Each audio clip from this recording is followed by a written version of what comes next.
आज इंटरनेट सिर्फ आधे अधूरे सच और पूरे झूठ में डूबा हुआ है। किसी के पास गहराई से सोचने का या शांति से सुनने का वक्त ही नहीं है। हम एक ऐसा शांत कोना बनाने की कोशिश कर रहे हैं। Nope, not your ordinary podcast for entertainment. What hurts Indian sentiments the most? हमारे sentiment कौन सी चीज़ों से सबसे ज़्यादा आहत हो जाते हैं? To take this question, I think we have to go back to how the British formulated herd sentiment, because they were one of the first to do so. And Thomas Babington Macaulay, he was one of the first. He was a law minister in the East India Company. And he is also the first person who gave us that very famous minute on education in India, and which basically formulated a plan to create a new class of Indian citizens. This was way back in 1835. In 1837, Macaulay comes up with a draft note for the IPC. They do two things there. One is to set up the British themselves as this very, positive, secular-minded, Dani, benevolent kind of, rulers. And to say that, oh, we are very interested in creating this kind of a secular space here, and to foment greater, connection between all the communities. And in order to prevent trouble between these communities, we are going to bring out these laws that supposedly prevents hate speech against certain kinds of communities. So they were the first ones to conceive of herd sentiment as particularly religious. कि religion के मामले में वो herd sentiment primordial एक तरीके से लाते हैं. 1837 में ही they conceive of this. And how they set it out is to say that it is intended to prevent any case of intentional, deliberate, malicious hurt against a particular community. So, there are now two aspects to it. One is that they say that it is religious hurt. So, wahi pe hi they say that hurt is primarily of one order or one nature, which is religious, and therefore, for them, they set out religion as that parameter of difference between communities in India, जो कि पहले ऐसा नहीं था. I mean, even if you go back to Akbar and everybody else, the way they conceived of India is very, very different. But the British bring in this very fundamental difference among Indian communities on the basis of religious difference. And they also set themselves as the arbiter of secularism, and कि हम लाएंगे secular ideas and more civilized ideas amongst you, क्योंकि आप तो लड़ते रहते हैं एक दूसरे के बीच में.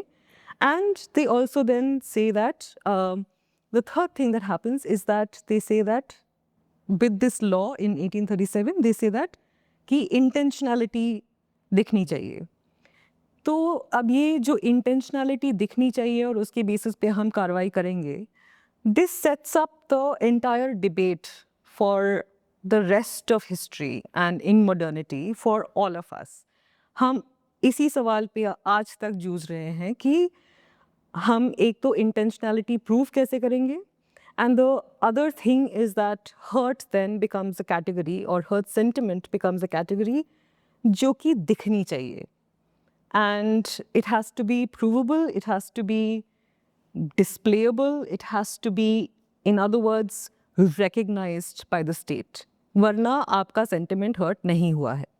तो जब तक वो legitimation नहीं मिलता है state से, तब तक आप चाहे कितना भी hurt हो, कितना भी आपकी wounding हो, कितनी भी आप whatever pain that you might have, it is not a legitimate, recognizable, enforceable kind of a pain, in terms of any legal addressal or redressal.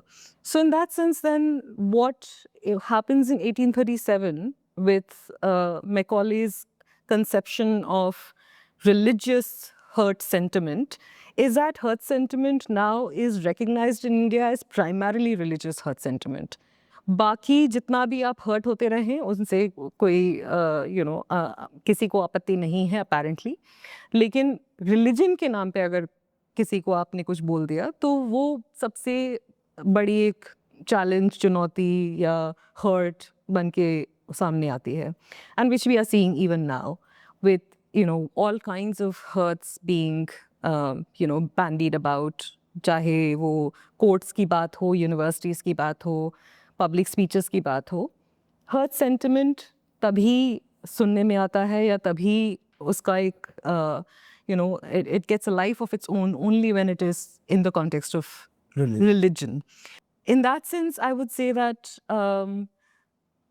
whatever kind of sentimentality we might be talking about, and here we also have to bring into we have to bring into question this Western liberal conception of the nation and justice and law and all of its instruments of power as being objective, unsentimental, rational, and to be governing a rather sentimental population, right? And so this itself sets up a binary between state and people, where people are supposed to be emotional, sentimental, predisposed to all kinds of hurts, and the state, and its instruments of governance are above it, are sovereign, they are unemotional, objective. But we understand that that is not how it works. In fact, we have seen how the state is primarily emotional. The state is most predisposed to getting hurt. And आप state को जैसे ही कुछ criticize करते हैं, सवाल करते हैं, any kind of, anytime the state is brought into question or doubt, it brings out its artillery, it brings out its, all of its, armory of power. So we see that this kind of obfuscation or disguising of the ways in which the state's emotionality is normalized and seen as being kind of, it is valid, it is legitimate. Where in fact the state has a monopoly on power, it has a monopoly on deaths, it has a monopoly on being able to, bring anyone to their knees in many, many ways. But that is seen as a very normal working of power, whereas people outraging over perceived, injury or hurt is seen as sentimental. So this is the, space that we are working with, where one kind of sentimentality has been seen as commonsensical or commonsensically invalid, let's say, and where the other kind of sentimentality is seen as normal. It is supposed to be how things, it is the order of things. This commonsensical understanding is what I think we need to be challenging and people, all kinds of people are challenging it in all kinds of spaces. Universities में आप लोग challenge करते हैं इस बात को. This commonsensical understanding of sentimentality, कि सिर्फ लोग ही sentimental है, state sentimental नहीं हो सकता है. State in fact legislates on sentimentality, whereas it is far more complex and complicated than that. The state is absolutely prone to short temper, to bursts of anger, to moodiness, to all kinds of sentimentality and all kinds of actions on the basis of that sentimentality. So coming back to that question, Macaulay introduces this in 1837, and this becomes, just to say how it flows into modernity, this becomes section 153A of the IPC, and then turns into section 295A of the IPC, which we are dealing with today. It was formulated in 1927, almost 100 years after Macaulay conceived of religious hurt sentiment. So, and we are still dealing with the after effects and aftermath of that, and in law, this idea of one kind of sentiment and one kind of religion or religious association that has a greater claim to being hurt. अगर ये question मैं आपसे पूछूं जो आज काफ़ी लोग confused है इसको लेके कि क्लियर क्या है हेट स्पीच और क्या है फ्री स्पीच, अगर इसमें ही अगर हम डिस्कस करने लगे तो फ्री स्पीच भी सेंटिमेंट हर्ट कर सकती है, hate speech can cause damage, तो इसके अगर आप बाइफिकेशन थोड़ा दे ये बहुत ही even the most adept of philosophers and thinkers are not exactly, they have still not settled this debate between free speech and hate speech, क्योंकि दोनों के भी, I mean, on the one hand, free speech in many cases will hurt. Free speech will disturb. It will create, a kind of an interruption in commonsensical understandings. तो free speech को आप legislate काफ़ी हद तक नहीं कर सकते या नहीं करना चाहिए, ये बहुत सारे liberal thinkers ने ये बोला है. But on the other hand, जहाँ पे ये hate speech बन जाता है वहाँ पे हमारे लिए एक नई समस्या आ जाती है कि hate speech किसको कहा जाए. And there, I think a lot of people like Judith Butler, in her book Excitable Speech, and I mean, even Sara Ahmed in Cultural Politics of Emotion, all of these people have dealt with these questions of how far to take this understanding and idea of hate speech. And then it falls back into the same categories that Macaulay had set up, कि intentionality, कि किसका intention था hurt करने का, किसका intention था hatred, या enmity, incite करने का. So then, I mean, intention is a very, very gray area. I mean, there is no way that you can understand or know the intentionality of any person except for the effect or the affective ways in which it circulates and creates, new consequences and new kinds of regimes of injury, let's say. So hate speech, again, I will say there are a few different kinds of problems with categorizing or classifying hate speech. One, like I said, that, all kinds of speech can be interpreted as hateful or hurtful at whatever given point. Second problem is the problem of identifying intentionality. But also, at something that was, let's say, not hurtful at one point can become hurtful tomorrow, depending on how one wants to instrumentalize it, use it. जैसे कि Ambedkar cartoon के साथ हुआ था कि वो NCERT ने cartoon publish किया काफ़ी सालों पहले, उसके बाद जो काफ़ी सारे स्टूडेंट्स ने उस कार्टून को देखा, उस पर चर्चा हुई. And this goes back to the, to 1940s. And in fact, I think this was in 1945. Cartoon क्या था exactly? So Ambedkar cartoon was that this was during the Constituent Assembly, debates.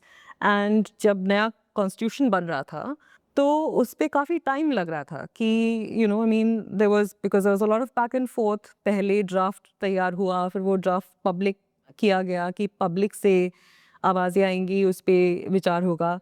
And so this took some 4-5 years. It went on that kind of, debate and back and forth on the Constitution, and the kind of each clause was, taken up for debate and questioning and critical analysis. So by the time that, it was actually coming into some kind of shape, a lot of time had passed. So there was this cartoon at that time, and very famously Shankar, he did this cartoon saying, it was basically portraying that Ambedkar is sitting on a snail, and he is making this new constitution, drafting the constitution, and he's whipping the snail to for it to move faster. And Nehru is behind Ambedkar and also like with a whip in his hand. So it is obviously very funny at that time, and it was also to show the amount of time that all of these things take, and the impatience and the political impatience, the public impatience with all of these things. But it was published in the NCRT, and I think this was in 2012. And then over the years, it began to get a lot of viewership and and discussion, and especially in a lot of in this renewed caste context, it became a particularly hurtful cartoon. Casteist cartoon. Exactly. और it was reinterpreted as being casteist. जब वो उस time publish हुआ था 1940s में, तब वो casteist उस angle से या उस lens से नहीं देखा गया था, because it was seen more in a sense of the the constitution and the framing of the constitution. But in today's context, it is reinterpreted and reread as a particularly casteist kind of a statement. So at any given point, something that may have been said or published in the public arena and which was not felt as hurtful at that point can become particularly hurtful in the future. And the reverse can also happen. Something that was particularly hurtful in the past may not be seen as being hurtful in the future, right? And that is the usual trajectory that we have experienced, or we thought we would be moving towards, that the future would be a far more liberal space, जहाँ पे अलग-अलग विचारधाराओं के लिए जगह होगी, and and there'll be greater tolerance. But that always does not happen. In fact, we are probably moving towards a new marketplace of outrage over the smallest of things. And then again, it kind of begs the question, who has legitimacy, who is entitled to hurt sentiment? And वहाँ पे जहाँ पे entitlement की बात आ जाती है, क्योंकि Ambedkar cartoon में भी I think you can see that there is a new kind of political claim that can be made from within caste, which perhaps that space was not available in the past, in the 1940s. Nuance probably was not available. It was not available. And it is only now that with greater discussions on Ambedkarite politics and with greater circulations of caste claims, that you now can reread it in a far more nuanced manner. जैसे आपने बोला there's a market for outrage. So do you think there's an outrage economy and social media पे जो अब हिसाब से हो रहा है? मतलब पहले अगर आपको outrage करना है तो आपको कुछ मेहनत करनी पड़ती है, लाइक पेपर में कुछ ऐड देना पड़ता है, कोई गैदरिंग करनी पड़ती है, कोई टीवी चैनल के पीओ बॉक्स नंबर को लेटर लिखना पड़ता है, फिर बहुत सारे लेटर आते हैं तो वो सॉरी बोल देते हैं कि ये नहीं होना चाहिए था. आज बस सोशल मीडिया है. True, absolutely. Social media is a great driver of all kinds of sentiment. And hurt sentiment is, of course, one of the things that gets you immediate viewership. उसका immediate चलन हो जाता है public में. Social media के माध्यम से तो मैं, I can claim all kinds of hurts. But there is also a downside to it, which is that आप उसको ज़्यादा देर तक नहीं चला सकते हैं. Because it's it's here today and gone tomorrow kind of a phenomenon. So social media, the effects and affects of social media are very transient. And so in that sense, you have to be constantly hurt in order to keep claiming this kind of mediated hurt in the public space and for it to be circulated. And you have to keep manufacturing new kinds of hurt, which we also have been seeing. But again, I would say that after a point, there is going to be exhaustion. There's going to be fatigue, and this fatigue of hurt. And आप एक ही मुद्दे को या एक ही kind of sentiment को कितनी देर तक चला सकते हैं? People still want to be entertained, but they don't want to be entertained with just one kind of feeling. They want a variety, a diversity of feelings to be entertained by. So in that sense, hurt has its circulation and it does have a shelf life, but then you have to keep manufacturing new kinds of hurts, which then comes back to the question कि आप then you have to identify certain bad actors whom you can keep pinning intentionality and malice on, right? And that then requires us to, and the nation itself, to create or imagine itself on the basis of a few fundamental differences. And जहाँ पे इधर के लोग अच्छे citizens हैं, they are good citizens, and उधर के लोग will be bad citizens, right? And then you can keep pinning, you know, all kinds of intentionality on them. जैसे अभी के टाइम की बात करें तो अभी तो क्लियर है ना, BJP is a Hindu party, they are Hindu majority party who is in Yeah. Power. पर ये जो 80% लोग हैं जो सपोजिटली इन पावर है, मेजोरिटी में है, इन लोग बहुत क्यों इनसिक्योर है कोई भी टाइप का क्रिटिक लेने में, कोई भी टाइप का जोक लेने में, कोई भी टाइप का कार्टून लेने में. कास्ट की बात कर दो, डाउरी की बात कर दो, ये लोग they are the mainstream, like they are the people in power. So do you think like इन पे बात करने से इनका राइट है हर्ट फील होना, while you are the majority, you are controlling everything, and still You can only stay in power if you can keep, especially now, if you can keep claiming a certain kind of victimhood and propensity to be hurt. And this is, it goes back to what we were talking about last, कि जो you have to keep manufacturing hurt in order to stay relevant and politically relevant, especially in a time when economically, in terms of, you know, future politics and future trajectories, climate change, you know, our futures are in peril, they are precarious. तो ऐसी in times of instability आपको relevant रहने के लिए आपको, you know, you will have to keep claiming hurt. अब ये actually hurt हो रहे हैं कि नहीं, we don't know, but there is definitely a kind of an, you know, building on a certain emotionality in, you know, political emotion, जो कि आज के ज़माने में बहुत चला हुआ है. That has become the currency through which we claim a certain kind, not only a certain kind of citizenship, but also a certain kind of good citizenship. That we can be hurt and we will be hurt. You know, so that becomes our primary mode of claiming our relevance and our space in today's time.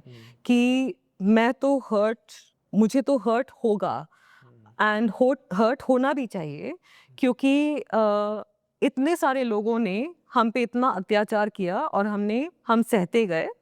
तो आज हमें ये, इस मकाम पे हमें ये बोल देना चाहिए कि हमको काफ़ी चोट पहुंची है हिस्टोरिकली, एंड आज मैं जितना भी इंजरी हुआ है उसका मैं या तो बदला लूँगा, या मैं उसके खिलाफ खड़ा हूँगा, या मैं उसके बारे में बात करूँगा, and I will keep getting hurt and I will keep making myself more and more hurt every single day. So hurt then becomes the category of claiming citizenship, of claiming legitimacy. And if you are not hurt, then there is a problem. अगर आप hurt नहीं हैं इन सब बातों से, अगर आप औरंगजेब से hurt नहीं हो रहे हैं, तो इसका मतलब आप हमारे साथ नहीं हैं. आप फिर उस तरफ हैं. And this is exactly one of the first victims of this kind of political hurt was Gandhi. And because he insisted on reading the Gita and the Quran and the Bible, public readings, and this hurt the religious feelings of the Hindu Mahasabha at that time. And especially at a time when partition की बात हो रही है, and वहाँ पे भी काफ़ी paradoxical moment है कि एक तरफ तो हिंदू महासभा कह रही है कि हिंदू और मुस्लिम अलग नेशंस ही हैं, but on the other hand they are saying कि गांधी और जिन्ना ने ये करा है, ये बंटवारा किया है नेशन का, एंड जो कि हमारा, this was our Akhand Bharat, and these are the people responsible for dividing this nation. So it is a very paradoxical, contradictory statement that they are making, and which we can actually see in Godse's writings as well, and his rationale for killing Gandhi. But Gandhi is our first victim of this kind of persecution, and on the basis of hurt sentiment, and where this idea that there is a certain minority in the nation that needs to be grappled with, that needs to be constantly in that mode of hurting us as Hindus, that was created at that time. See, but that is that time. So people who did not like Gandhi also, Gandhi was a part of their life. If they switched on the radio, he was there. If they turned the newspaper, he was there. So it's understandable that if you have a disposition towards a person like Gandhi, you will develop those feelings, and those feelings maybe 5%, 10% of the country may have felt like that. अब इस पे आते हैं, आज तो हम modern time में हैं. मेरे से आप एक बार हर्ट हो गए, दूसरे बार हर्ट हो गए, टीएम कृष्णा से एक बार हर्ट हो गए, दूसरे बार हर्ट हो गए, प्रकाश राज से एक बार हर्ट हो गए, दूसरे बार. Why do you consent every time to go through my work while you know 10 on 10 you will be hurt with something I say? So you are consenting to be hurt, then you are shouting कि I'm hurt, and then you are asking laws to be wrapped around that your hurt sentiment, Absolutely. and an action be taken while you are consenting to all of this. Because, and this is, like I said, one of the reasons is that one has to claim and create this category of the hurt citizen who is the good citizen. A good citizen is a hurt citizen, right? So, and a bad citizen is a tolerant citizen, especially now. I'm really simplifying it, but this is how it is working right now. So, the politics of the good and bad citizen is also that कि आप कुछ चीज़ों पे hurt होते हो और कुछ चीज़ों पे नहीं hurt होते हो.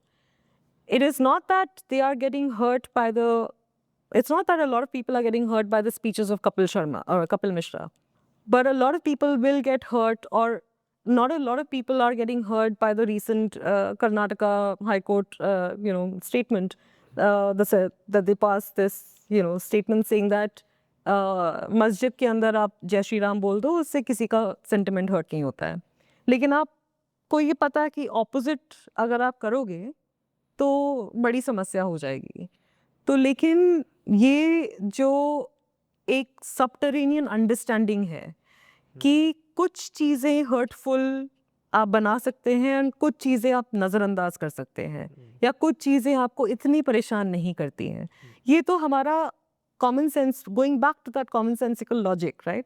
That we have arrived at this moment in Indian politics when we are very clever and canny in understanding that there are certain kinds of valid claims, and hurt is that one category by which you can prove your nationalism, and it is the easiest way to prove your nationalism, in fact, to claim hurt sentiment. अगर आपने किसी और तरीके से nationalism अपना declare कर दिया तो वो चलेगा ही नहीं. वो it will not even get any traction. अगर आपने देशभक्ति के गाने गा दिए या कुछ भी कर दिया, उससे that has absolutely no currency today. What is required to be done is to keep on addressing this question of difference and the other. To keep bringing the other in, the other for us today has absolutely become the Muslim mother, right?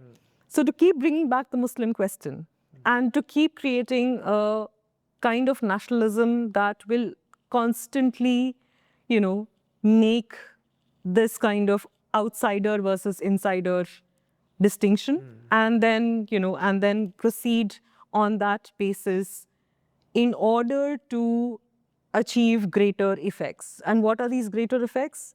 The larger use of JCBs, to just use a euphemism, कि जाके किसी के भी घर तोड़ सकते हैं आप, किसी की भी हिस्ट्री आप फ्लैटन कर सकते हैं. अगर वो हमारे लोग नहीं हैं तो आप उनके लैंड्स ले सकते हैं, आप उनकी प्रॉपर्टीज़ को जब्त कर सकते हैं, आप आप उसको लॉ को चेंज कर सकते हैं, आप कुछ भी कर सकते हैं, आप उनके खिलाफ नारे भी लगा सकते हैं, आप उनको पाकिस्तान बुला सकते हैं, लेकिन कोई उसके बारे में कोई कुछ नहीं बोलेगा। लेकिन अगर उन वहाँ से अगर सिटीजनशिप की बात पे फॉर इंस्टेंस एक क्लेम आता है कि हम भी यहाँ के सिटीजन्स हैं, हमको भी हम कागज़ नहीं दिखाएंगे, तो ये हमारे तरफ से एक हमारे लिए एक बड़ा एक हर्टफुल स्टेटमेंट बन जाता है कि वो कागज़ कैसे नहीं दिखाएंगे, सब याद रखा जाएगा। तो क्यों याद रखेंगे आप? आपको हम जेल में डाल देंगे, आप भूल जाएंगे सब कुछ। तो इसमें एक फॉल्ट लाइन भी आती है जहाँ पे इंटेंट की बात हुई, लॉ की बात हुई, तो काफ़ी लोग ये कहते हैं कि जो नुपुर शर्मा ने बोला टीवी चैनल पे वो फ्री स्पीच नहीं है क्या, उसको क्यों नहीं सपोर्ट करते आप? तो मेरा तो पर्सनल पॉइंट ऑफ व्यू यही था कि उसने बोला ही था कि टू इन्फ्लिक्ट वायलेंस, तो इंटेंट तो वहाँ दिख रहा है एग्जैक्टली तुम टीवी पे जो कर रहे हो। उसके बाद you have the president of seeing कि भैया ये टाइप की जो बातें लोगों ने की है उनके साथ क्या हुआ है। एग्जैक्टली जब तुम ये नेशनल टीवी पे खुद चूज करते हो करने का, तो कोई बंदा जो सामने बैठा है वो हमेशा कंसेंट नहीं दे रहा है। there is deliberate provocation, as we have seen, and there is dog whistling of all kinds. You have seen Arnab Goswami, people from from the likes of Arnab Goswami to Nupur Sharma to Kapil Mishra to many others who have made all kinds of statements, right? And especially during CNRC हमने ये देखा है कि Which has had an impact. which has had an impact. It has had a mobilizing impact. It has had a violent impact. And the people who have stood against it, they have suffered the, the brunt of all of that violence, and also the state violence, where they have been subject to all kinds of scrutiny, surveillance, imprisonment, and so on and so forth. And आज के दौर पे, मतलब आज के date पे भी काफ़ी लोग अभी भी अंदर ही हैं. And we know, all the names. And these are people who have stood up against violence. These are people who have, really critiqued the state, who have, who have questioned the logic and legitimacy of citizenship bills and many other procedures that the state is interested in bringing out at this time. Lekin their speech is seen as excitable, intentionally hurting speech, whereas none of this is even counted as violence. वो तो आज, there is now some kind of, I mean, why Kapil Mishra is coming up is because now the Delhi High Court is saying that, okay, maybe what he said needs to be looked at. जबकि police ने अभी तक FIR lodge नहीं की है उसके खिलाफ. So there is a very concerted effort to This imbalance in absolutely to maintain it and to create this commonsensical and to maintain this commonsensical understanding that there is a good citizen who, no matter what they say and how they act, they will be legitimate, valid citizens of the state. And there are bad citizens who, no matter how patriotic or how accomplished they are, or how much they might have achieved, although nobody needs to do that in order to be a citizen of a country, but no matter how much they might have been upstanding citizens, they just need to be on the other side of that divide. And then anything that they say, so any speech that comes from the minority, then this is what we are seeing, that the minority articulation itself is a problem. उस तरफ से कुछ भी आए, that will be seen as being hurtful. So then we have to think कि ये, what is hurt then? And what is the, how is it being judged? Then we are saying that only one kind of demographic in this country, or one kind of people, community, will have the mic. will have not only the power to say anything at all, will have a voice, but even among them, anything that they say is going to be valid, recognized, and legitimate. From the minority, no matter how valid those questions are or that articulation is, it is going to be devalued, it is going to be completely seen as illegitimate speech. And then we have a growing problem that anyone who speaks from the minority or for the minority then becomes a class of citizen that is perennially in doubt for the state, which is always potentially criminal for the state.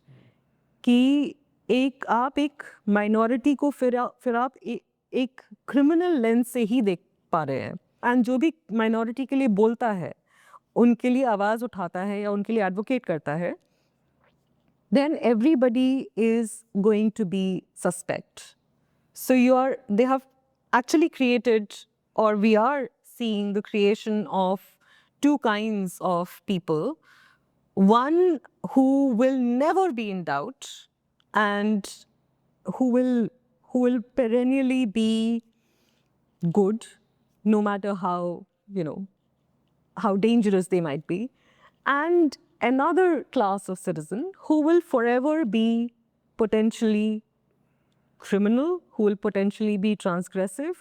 And तो उनको आप अभी slowly we are seeing, of course, the growing divisions between these kinds of classes of people, but we are also seeing the building of detention centers. We are also seeing the, all of these people being sent to prison, so properties being destroyed. properties being destroyed. कि आपने कुछ भी, एक चीज बोल दी public में, so you're seeing, properties being destroyed, you're seeing, rigorous imprisonment, you're seeing solitary confinement, you're seeing being held without trial for 5 years, and with the state offering no guarantees for anything at all. So we're seeing this kind of a gradual transformation of what used to be our understanding of the Indian public into a very graded kind of a public. जो अम्बेडकर ने बात कही थी graded inequality, but we are seeing the expansion of that graded inequality currently in these political terms, and where one grade of people with a certain kind of state ranking will always be above suspicion, and another grade of people will forever be surveilled, will forever be in suspicion, and potentially imprisoned at any point. So then you can have all kinds of surveillance mechanisms. आप कुछ भी ला सकते हैं, new kinds of AI systems to keep track, and ये बहुत सारे governments across the world कर रहे हैं अब, they're bringing in AI models to predict behavior and to scan faces. So ये सब it will be done to identify at the outset threat to the government. who can be a threat, and the threat then is always interpretative. It's always a kind of a hermeneutical idea of threat कि, and that category will shift in the future कि आज उसको इन लोगों से भर देते हैं, dissident हैं, communist हैं, जो भी हैं, मुसलमान हैं, जो भी हैं, कल वो change हो सकता है.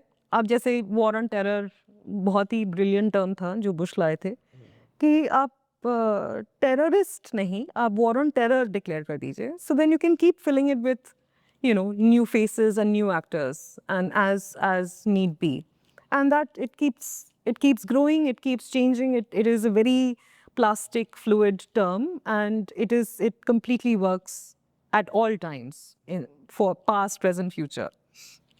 So you can keep changing the identity of terror. And so in today's times, the most terrifying people are university professors, stand-up comedians, those who speak, against power, against, who ask questions, and people, of course, of a particular religious affiliation, जो कि बहुत पहले partition के ज़माने से चलता आ रहा है और ख़त्म होने का कोई दिख नहीं रहा है कि there'll be any chance of that happening soon, because that's a very charged and continually valid rupture. अभी एक और चीज़ जो हमारे सोसाइटी में चल रही है, and probably the last question I have for you is the outrage that people are having towards linguistic imperialism बोलो या प्राइड, कहाँ पे प्राइड है, कहाँ इम्पीरियलिज्म है, कहाँ हिंदी थोपने के लिए आउटरेज हो रहा है, कहाँ हिंदी को रोकने के लिए आउटरेज हो रहा है। तो ये आउटरेज तो जेन्युइन लगता है, यहाँ से भी आ रहा है। सो उसमें अगर आप कुछ बता पाए कि क्या देखती हैं आप? In terms of language, we have had a lot of hurt, historic hurt to do with language imposition, जो कि हमने we have seen during the partition, I mean East Pakistan के time पे हमने देखा था, and 1971 में हमने देखा है, उसके बाद भी चलता आया है, and especially in the context of regional affiliations, I will say that it is far more pertinent than ever, because this again goes back to Golwalkar's idea of Hindu, Hindi, Hindustan, right? And this imposition of one culture, which is absolutely in opposition to that idea of syncretism, of secularism, of democratic, diverse but united kind of a nation. It is an absolute opposition जो आज हम अब सुन रहे हैं, one nation, one election, one language, one whatever. It goes back to Golwalkar's idea and understanding of how the new Indian nation should be, and again that very primordial understanding of India not as this modern secular republic, but India as Bharat and Akhand Bharat, and where everyone has to submit to this one hegemonic dominant identity. तो उसके चलते अगर in terms of religious identity अगर आप Hindu as valid category रखना चाहते हैं, so every other category can only, and वो तो आप खुलेआम कहते हैं कि आप इस देश में तभी रह सकते हैं जब आप सेकेंडरी स्टेटस लेके रहें, कि आप सेकेंड क्लास सिटीजन बन के रहें. You cannot, as any other non-Hindu identity, you cannot have equal status. So it is very clear, even from the 1930s, that the idea of equality is hurtful to the Hindu Mahasabha. The idea of people of all kinds of identities living together in a democratic republic, and with equality is a hurtful concept. So this oneness is basically not a unifying factor in any way. It is just Absolutely basically not. It's like It is just a kind of for outrage. It is, and it has potential for all kinds of outrage for the foreseeable future. So if you are saying that you can only live in this nation as second-class citizen if you're a non-Hindu, and as second-class citizen now that they are slowly saying Not a Hindi speaker.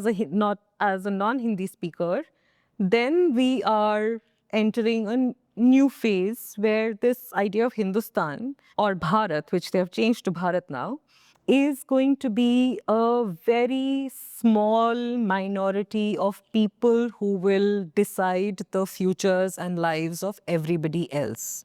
As somebody who doesn't subscribe to that, or who cannot, let's say, speak the language, or who will not speak the language, either literally or metaphorically, you will forever be treated with suspicion, condescension, and as an outsider.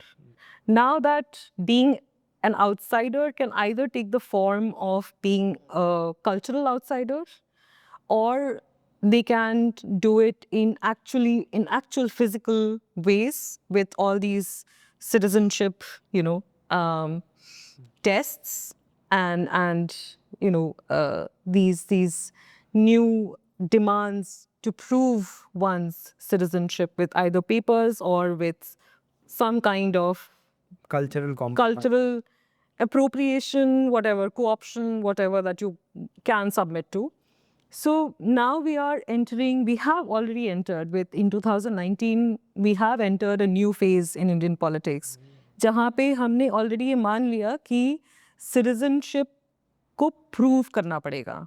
तो वहीं से एक नई historic line खिंच जाती है कि अब से it is not taken to be an accepted truth that आप इस देश के हैं तो आप इस देश के हैं. I mean, there is no question about it.